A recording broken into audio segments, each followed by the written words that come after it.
Welcome to the Untold Secrets of Mortgage Leaders. I'm Richard Grieser, VP of Marketing at Sales Boomerang, and my guest is Steve Richman, National Director of Strategic Growth and Branding at VanDyk Mortgage. Steve, great to have you on. Thank you, Richard. Thank you, everybody. How you doing? Let's start off. Why don't you just say a few words about your background and your role at VanDyk? Yeah, my background is actually a little bit different than my role at VanDyk because if you think about it, I'm a licensed litigation attorney. I practiced up in the state of Maryland for quite a few years, and I was teaching public speaking at night at a place called Towson University. It was Towson State University back then. And then I got into the mortgage business. A friend of mine said, hey, how about you love talking to people, working with people. How about you think about getting in the mortgage business? So I said, okay, I wasn't loving working in the law, got into the mortgage business, ended up running a mortgage company. Started doing a lot of training for people. I said, I like the speaking aspect of it a little bit better. Went out on my own for a little while, entrepreneurial, trying to do some stuff there. I worked with a company called Shapiro Negotiations Institute with a guy named Ron Shapiro. I'm not sure if you've ever heard of him or not, but he's like agent for Cal Ripken and people like that. I mean, some pretty cool stuff. Teaching negotiations, and then a place called, it was GE at the time. Then it became Genworth, and now it is Enact Mortgage Insurance came in, and I was a business consultant for them and their national speaker. And now VanDyk Mortgage, as of July 15th, I joined them as what you were just saying, the National Director of Strategic Growth and Branding, a very short and easy title to say. And what I do over there basically is a little bit of everything. Is there some recruiting? Sure. Is there some speaking? Sure. Is there some marketing? Absolutely, it's involved. It's whatever needs to be done. I'm allowed to get my hands dirty and get involved with it. That's cool. That's really cool. I think I don't know if listeners know this, but you are a very well-respected speaker. You do a lot of speaking events, and so I think that's pretty awesome to have you on here. Lucky things that I've been able to do is I've actually spoken in every state in the United States of America, Hawaii and Alaska included, and Puerto Rico, even though it's not a state. Over 350,000 people throughout, well over 1,000 companies when it comes to mortgage and real estate. We've touched them all. Wow, that is awesome. That's like you said, 300. Wow, that's a lot more than me. Mine's all of that, basically minus all of that. So I know that, let's jump into the main topic here. What we wanted to cover here. We had a great conversation kind of leading up to this. And I know that as a mortgage industry leader, you put a lot of value on sincerity. In fact, I've heard you refer to it as the 11th law of leadership. The 11th law of leadership. I love that term, by the way. What do you mean by that? And why is being sincere so important for you? Well, and with all grace and honor given to the person who wrote the book, The 10 Irrefutable Laws of Leadership. That's why I came up with the 11th law, right? Because that book, I don't know if you've read it. I have read it. It's a great book. And a lot of people come out and they say, all right, you were a really good LO or you were a really good underwriter or whatever it is. You're now the manager. You're the leader. This is where you're going to be. And then they give them a checklist. And they come out and they say, okay, this is what we have to do. We're going to drive corporate culture, and you need to do these 6 things. Boom, boom, boom. And you need to have vision, and you need to excite your people, and you need to communicate. But if you do all those things and you don't believe in what you're saying, and you don't believe in your vision, and you don't have sincerity that you really want to help your people grow, it's lip service, and it gets found out just like that. So you need to have that sincerity behind that checklist of all the things that you say that you're going to do. I mean, there's example after example. I don't know if you wanted to say, hey, Steve, what's an example? But I'll just throw one at you because it's what's sitting in my brain right now. I got 3 of them that just popped into my head as we're sitting here talking about it. Because without mentioning any names, sometimes I've worked with some people that have done this. And they always say, hey, if you're a good leader, you really have to be in touch with your folks. Communicate with them, take them off site, break bread with them, have a meal. And I used to watch this guy and he'd say, okay, I'm really going to get in with my people. I'm going to be a good leader. I'm bringing in pizza for lunch. And he'd bring in pizza for lunch and everybody would go into the little cafeteria room and they'd sit down and have pizza and he'd be on his phone texting the whole time and doing emails. Folks, that's not sincerity. That's somebody who was told, you need to get in touch with your people. It's not somebody who says, I need to get in touch with my people, and this is how I'm going to do it. I mean, I don't know about you, Richard. Have you ever seen a situation like that where people are like pretending to care what's important to you? If it's not sincere, it has a much more adverse effect. Tell me if I'm wrong. That's what I Yeah, think. for sure. I've had jobs before where they do the old annual review, and it's just checking boxes. At the end of the day, I think from my teams when I work with them, I talk, I give we do weekly one-on-ones, and my team knows right away how I feel about them. Right. So when it comes to like an annual review, we've been working on whatever it issue, if there is an issue. They're not hearing about it for the first time at the annual review just to kind of justify whatever raise they want to give the person, you know what I mean, and fit it into their budget. They know exactly how they stand. They're either killing it or, they're working on something or whatever. And I've been very communicative about it. So that's to me like someone who's actually sincere because they actually sincerely care about the person, right? They sincerely care about improving them as an employee. Right. So when I'm thinking about the sincerity concept and corporate culture, because everybody's so concerned right now. Oh, they're working from home. How do I get that kind of touch? Well, we want to make sure that when you work from home, your family comes first and all that. And then they end up, so take care of your family and don't worry about and then they start texting you at 12 o'clock at night, at midnight, and they're waiting for that response. Well, if you're going to tell me, hey, when you're away from the office, you got other priorities and you're texting me at midnight, that's not really sincere. I had another company, they came in and you were talking about my employees, they know what I'm thinking. And we're going to hopefully we'll get into this concept called radical candor. But a company brought me in and they said, we really got to work with this corporate culture. And we want to make sure that it's good. So I'm talking to senior leadership and I found out, okay, let me do some probing. And I did some interviews of employees. And what happened was, and I don't think this is at all original. I think this happens at a lot of places because volume rules with a lot of lenders. What happens? That top LO, that top producer, they yell and scream at the processors and they yell and scream at the underwriters. Well, if you're trying to, if culture's job one, that means mortgage volume is not job one. That's two. You want to change your culture, you got to stop people from yelling at other people. Oh, well, we're not willing to do that. Well, then in sincerity, volume's more important than culture to you, right? And that just comes through. But what you said is critical. They know where we stand. And I read an article, and I wish I could remember who gave me this article, but I read a lot. And there's this concept called radical candor. So think about this. You're the manager, right, Richard? You're the manager, or you're the leader. It doesn't have to be a manager that has leadership, but anybody can be a leader, right? So it really is two things. Do you care about the person? Not yourself, but the other person. Do you care? And are you willing to be honest with them and confront them? Well, I don't think it's very hard to figure out that if you don't care about the person and you're not willing to communicate openly and honestly with them, that's really bad, right? But then the next question comes really, really hard. Which is worse? Hi, I care so much about you, I'm not going to tell you when there's a problem. Or I care so little about you, let me tell you all the problems you have. And the reality is, it's worse not to tell the person because you care too much. Because in your example, when you're giving an employee review, at the end of the day, when it's time for review, you've now surprised them. You've now shocked them, and they're going, oh my gosh, I'm getting mixed messages. I would, and employees would, and just coworkers, whatever it is, they'd rather say, okay, fine, you don't like me, just tell me what I need to do so I can get it done, and then I don't have to deal with you anymore. But it's ruinous empathy. You're so nice to me that if you're too afraid, and I don't care if it's even telling a borrower that an appraisal came in low, if you're too afraid to say that to the borrower, guess what happens? You're not leading that because at the end of the day, it's still going to be too low of an appraisal and you're going to have a problem at the settlement table. But, and this is what you were just saying, it's very easy to lead and to provide is something I call positive negativity. It's how you can take a negative comment and make it very positive.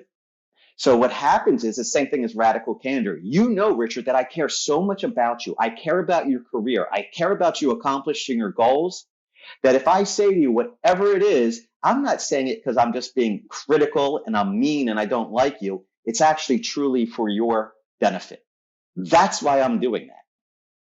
And that's what that radical candor is. That's what that positive negativity is. It's once I know that the reason you're telling me this is for my own growth and for my own benefit, you can tell me anything you want because you sincerely want to help me grow. Yeah, for sure. And that's honestly just understanding where criticism is coming from, and if it's coming from a good place like that. Look, I think everybody has a hard time accepting criticism, myself included, right? When you hear it, but and we in our company we talk about it all the time. I'll tell you on this subject, one of the things that Alex is a big proponent of, and I love his analogy that he always uses, or actually it's just his philosophy, is whenever someone comes to him and says, "Hey, about this other person, I've got a problem." Alex's first thing is, did you go talk to that person? Did you tell them? Do they know that you have a problem with them? Don't come to me unless you've talked to them first. And that is a great culture, in my opinion, to have in a company. And to me, I think it rolls right under your sincerity philosophy. For sure. Well, what it also does is this concept of psychological safety. See, if I feel like, oh, I did something, now people are talking about me behind my back, what do I think that I have to do? I have to go talk about them behind their back. When we put our cards on the table and we'd say, this isn't about me, it's not about you, it's about the organization and all of us meeting what our goals are. So let's lay it out there so we can overcome it. Really, really funny concept. I know I go on tangents, but sometimes the ADD just kicks in, and so it just it ramped up. But when I was eating lunch today, I actually was flipping through Facebook, and there was an article that I'm going to go read that. It was 40 co-stars who actually hated each other in hit movies and TV shows. Cool. Now think about that for a second. One of the ones that I always remember is Moonlighting. See, when I was back in college, by the way, Richard, who brought me here was Mark Walensky. He's the one who introduced us together. Mark. It was just ski. So it was just his birthday the other day. But when we were in the same fraternity, every Monday night we would watch Moonlighting. And Bruce Willis and Sybil Shepherd hated each other, but they had wonderful on-screen chemistry. Why is that? They were honest. I don't really like you. You don't really like me. But this is what we need to accomplish so that we have a good television show, right? And all of a sudden, it was able to happen. They didn't have to be best friends off the set. So by putting it on the table, by being honest with the other person, what ends up happening? Now we have true leadership, and it's what's called psychological safety. That's a term Google uses, psychological safety within your team, because you don't think people are talking behind your back. You're putting the cards on the table. Boy, that's cool. I would like to see that article on the 40 different examples of. You got to send that to me sometime. It was on one of those like Ranker or whatever it was, hey, when you're really supposed to be working, but you're not. One of those things. So don't tell anybody. You got it. Well, look, let's switch topics. One of the things, it's not actually switching topics. Let's just dive into a different subject of sincerity. You are a big proponent of diversity in the workplace. Why does sincerity, first of all, why does that matter? Why do you think diversity is important? And why does sincerity matter for leaders when it comes to promoting diversity? Thanks for that softball, Richard. I don't think you've ever had a guest that says, I'm against diversity. Okay, I'm going to have a big feeling that you've never had somebody say, I'm against diversity. But I mean, I'm not interrupting you, but we had that conversation, right? Like a lot of people say they want diversity, but you want also the best person for the role. So if you're trying to hire for a role and you want the best performer, you might not get the most diverse workforce, right? So there is that balance. Typically, that's how companies kind of look at it. So talk to me a little bit about that. That's where sincerity comes from. If your concept of diversity is it's an HR initiative and we're just checking the box to say, okay, we've hired, that's not really diversity because you're not sincerely doing that. All you're trying to do is check the box. But what diversity does is it creates not only a better corporate culture, but it also helps you do more business because now you're hitting all these other areas where you're able to start to work with people that are diverse from yourself. So diversity, once you start realizing that diversity is not just because of what the law says and what HR says, but diversity is a good business practice, now it's very easy to believe in it and become sincere and say, this is something that we have to drive. And when we look at diversity, and your comment, Richard, was, but don't we want to get who's best for the job? Of course we want to get who's best for the job, but what is the entire job? And is part of the job, the corporate culture is part of the job to expand into other areas and have other types of people that we haven't been with in the past. So we have to take that look of both who has the experience. And this is the tough part, right? Because if you're never really around, if you're always promoting from within and you're not diverse from within, then how on earth do you ever get that person? I mean, go right to the NFL for a second. I don't know if you're an NFL guy, and looking at your haircut, and I have a very similar haircut to you, so I'm going to say, what are you trying to say? I got long, age. Beautiful locks here. Yeah, nice mullet, baby. Okay, so but when you think about the NFL, I remember as a kid growing up, there were no black quarterbacks. It was thought it had. Well, that's who grew up, and all the black players were what? They were the running backs, and so therefore we replace it, and that was the whole step ladder, and nobody was going in the quarterback. It was the white, and that's. But if we can start to take, and now you look at today, there are some phenomenal people of color playing quarterback in the NFL. So it's the same concept. You first look at who has the skill, the experience, and you work with that person. And then if you don't have that person, we also can look and find what? The person who's just a good person, who has the talent. And then we can develop that talent into the, quarterback if you want to play football, or into the mortgage professional. For me, one of the things I love about my company, the two of the top three people at the company are, and especially on the day-to-day, I would call them the top two, that they are females. There's a woman that I work with. Her name's Laura Lynn Ball. She started as an LO working in a real estate office, and boom, and then she started to grow a branch, and then she got incorporated into the mortgage company, and then she put other branches underneath her, and now she's basically head of sales. And I tell you this, she is one of the main reasons why I joined that company, because I believe she's probably the most sincere person I've ever met. But here's what I'm doing. Watch this. You and I both know that our industry does not have enough diversity in it, in both people of color, female leaders, and age. So we're trying to attract younger people into our business because they're just not coming into the business. We know that. The average age of a loan officer, I think, is like 57 or 58. Bunch of old white guys, right? That's what the industry. Yeah, which makes me below average because I'm not 57 or 58. But so we want to be able to do that. So one of the things I'm working with this woman, Laura Lynn, about is her story is so phenomenal. And I absolutely believe if any woman, especially someone who was younger, ever heard her speak and heard her story, they would automatically say, that's the company for me. That's where I want to go work. Now, what have I just done? I've just expanded our entire workforce so we can now select the best employee, male, female, national origin, race. I don't care what it is, age, because what? I'm opening up a whole new world by getting Laura Lynn involved in that recruiting end to be able to pull from her story and people see they can succeed there. So you think that in general, someone of the same kind of background in lending, right? You'd like to do, let's say for an LO, for example, like a borrower would rather do business with someone who is from their community, essentially. There's studies on that, and quite frankly, and I believe that's you can't assign your LO to somebody in that community because you think of that, but you're going to have natural relationships. When you say calling your friends and family, I mean, we already talked about Mark Walensky. When you go look at my fraternity, what was it? We were a bunch of white Jewish guys, okay? I mean, that's who we are, and that's who I stayed in touch with.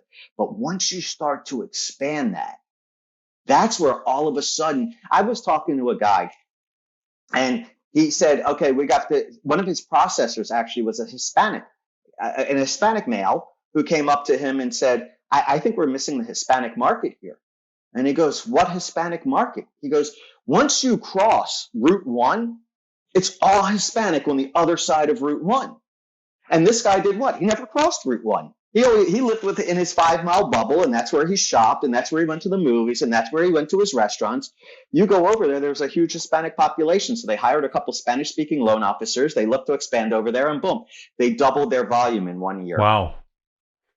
So you're going to tell me that diversity is something we should not be sincere about and we should be looking? If you're looking for an investor or anything like that, if somebody says, I want to be myopic and I don't want to go outside, I don't know how you're going to continue to drive Yeah, business. I think we see a lot of examples of super high producing loan officers that have teams of loan officers working for them that just own certain demographic markets, right? They just in their region, right? They just know all the communities or churches or, I mean, I Mm-hmm. definitely think that being, doing business, the community is just going to trust the person who's from the community a lot more than an outsider. Let's say that. Well, let's look at it this way for 1 second. I spoke at the National Association of Hispanic Real Estate Agents, this real estate professionals, NAREP, NAHREP, this week. I don't remember if it was Tuesday or Wednesday. The day's not important. I like to listen to other speakers. I'm the keynote speaker, right? So there's one speaker standing up and says, we got to understand, we have to overcome that many people, especially from Mexico and Spanish speaking people from Mexico, don't trust banks because there's no FDIC in Mexico. So therefore, if you deposit your money in there and the bank goes bad, guess what happens? You got nothing. Hmm. Putting it under And under now, mattresses. right. And now they say, and now for our keynote, here comes the white Jewish guy from the Northeast, right? So I get up and I say, well, I already learned something today because I know who, as a Hispanic consumer, I would sure trust more as somebody who at least speaks Spanish and has gone through the trials and tribulations and lifestyle that I had gone through and found success there. When I think about from a consumer standpoint, would they rather go to me or somebody who speaks Spanish, who they know from their church, or from whatever their community? I think that's the person they're probably going to trust more because they already have that distrust of the banking system from where they grew up. I know when I was a little kid, I wanted to go to the bank with my mom. They had a little toy chest that when kids would go in, you could get a lollipop or a sticker or whatever. So they were getting the kids to say, hey, mom, dad, take me to this bank, take me to this bank. And when I did that, when I grew up, that was the first bank that I ever did banking at. So they're cultivating that. So why would you not want to have something diverse so that you're expanding your entire portfolio? It makes no sense Yeah. to me. Okay, so there's one. I definitely want to make sure that we have time to talk about this one subject that we touched on in our pre-show call, and I love this. And I think it's super relevant, right? Because next year we all know refi is drying up, purchase is going to be where it's at, and so you got to compete locally, right? You got to compete locally for let's just say a much smaller group pool of business, right? And so how can a company like or how can you when you're talking to, let's say, a group of loan officers, how can you be sincere and letting them know that you've got their back in this coming market, right? And what's coming? How are you talking to your staff? How are you talking to partners? All of that. Well, the first thing that I do is understand this whole concept, ethos, pathos, logos, right? We all know that's the persuasive method. And saying that the market's going to shrink is a very emotional concept. Oh my God, now my paycheck's going to shrink. So what am I going to do? Okay, logically, let's not get afraid of that. Let's get our game plan set up so that we're going to be able to succeed in that market. So the first thing I'm going to show you is I'm going to give you a breakdown of how much you did that was purchase business versus how much you did that was refi business. Because the purchase business isn't the thing that's going to dry up. The refi business is. Now, where are we going to replace that? And then if you say to me, well, I've been in this market, I say, well, you got that much in this market, If I add a diverse market, now we have all this new influx in business. So we can do what? So I'm helping you, give you that game plan because I sincerely want you to succeed. Because guess what? If all your LOs don't succeed, I don't succeed. The processors don't succeed. The underwriters don't succeed, right? It all starts with the sale. Well, it all starts with the customer, right? Yep. So by looking at it logically and breaking the numbers down and saying, if this is going to disappear, how are we going to grow this? Let's create the plan together. And that they go, oh, so you're trying to figure out how I can succeed? Yeah, because you're not going to have this anymore. Let's go build it out up Yeah, here. it can't get more sincere than that. It's our plan, right? Like I'm in bed with you, basically, is what you're saying. Aren't we? You are, for sure. I mean, when a company goes under, it's not one person went under, the whole company goes under. And guys, I'm old. I went through that 2008, 2009, 2010 implodometer. I mean, I used to sit there and watch that every say. Do you remember the implodometer, Richard? You're not giving the knowledgeable look in the eyes. Please. If you in 2008, I forget the company, but they called it the implodometer. And every day you would look online and you'd find out which companies went out of business. This is when the bubble burst back in 2008, 2009. And you were just tracking and people learned that they didn't have a job anymore by looking at the implodometer in the morning and finding out their company had gone out of business. So the business is not made up of one person. A high tide raises all ships. If we all succeed together, we all succeed together. So why would you not want to be honest about that? It, once again, doesn't make sense to me. And it's a great website. As a public speaker, it's got all of them. I love it. Yeah, it's still there. It's still there. But as a speaker, I go back to this concept of sincerity. You said to me, I really like, you get engaged and involved. I only say stuff that I believe in. I've been asked, hey, can you pitch this product? I'm like, no, I don't believe in it. And if I don't believe in it, I don't talk about it. I want to talk about what I think is important and what I believe can really help and what I actually do. I try to practice what I preach all the time. Have you ever talked to a mortgage, anybody in this industry who you don't think is that sincere and work with them to try and sound or be more sincere? They maybe acknowledge that they aren't. Is there any situation you've ever been in, or if you haven't met, how would you deal with that situation? I believe that they believe that they're being sincere, but I don't think that they really are, right? It's back to that one situation where I said, are you willing to hold your top LOs accountable for poor behavior? And the answer is no. Then I'm like, okay, now tell me how you're actually being sincere when you're doing that. When I look at it, and this goes back to diversity, because diversity and sincerity, I think, are peanut butter and jelly, okay? So when I look at a new leader, people always say, hey, Steve, you've been around forever. Do you think that guy Richard's going to be a good new CEO of our company or a new president, good new president of the company or a good manager? I say, I'll let you know in 6 months. And everybody says, well, that's pretty easy. I said, no. Let me tell you what I'm going to judge it on. I'm not going to judge it on numbers. I want to see what Richard's circle is around him. Does he bring just people in who have the same ideas and opinions as Richard does, so they just tell him that he's right? Because to me, that's not a good leader. I don't think that person's good. Diversity is more than race, age, gender, national origin. It's also diversity of thought. So I want to see that you're willing to bring in diversity of thought around you, and you're sincere at listening to somebody else's opinion, and that there's another way to do it, and show the other side of the argument. When you do that, now I know you're sincerely trying to figure out what's best for the organization. It's not just, hi, I know best, so do what I say. So how do I deal with that? When leaders come to me and they say, I'm trying to develop a team and bring a team in, who should I bring in? I say, well, who's the person who's most opposite you that you still respect? Interesting. That's how I deal with the person, to make sure that they are being sincere, because I want to get diversity of thought in front of them. That's cool. I like that a lot. Yeah, it's the whole time you were talking, I'm thinking about the folks I have on my team and how they challenge me sometimes, and some of them don't so much. Some of them are just kind of just team players, anything it takes to get the job done, right? And some of them are definitely kind of everything that comes in front of them, they want to challenge. So I see that's cool. But don't give me the answer that you think that I want to get. Give me the answer that's going to have half us all winning. Yeah, succeed. For sure. That's what I want. For sure. Well, look, let's wrap up. Steve, this was a great discussion. Why don't you just tell me the main thing you want listeners to walk away with? Bottom line, it is the word we've been saying over and over again. If you don't believe in it, don't preach it. It's sincerity. Believing your product, believing your people, believing yourself. Because if any of those things are lacking, someone else is going to know it. Leadership is actually sales. What you're doing is you're selling yourself and your ideas to somebody else. You're not necessarily selling a product, but you're selling yourself and your ideas. The more sincere you are with it, the greater success you're going to have. Well, that's awesome. Steve, VanDyk Mortgage, thanks so much for a great discussion. You're awesome, and we're definitely going to have you back on the show. That's it for now. Check out other episodes already available, and be sure to subscribe so you don't miss all the new episodes coming your way. Thanks for listening. If you like the podcast, please give us a 5-star rating, subscribe, and tell all your friends about the show.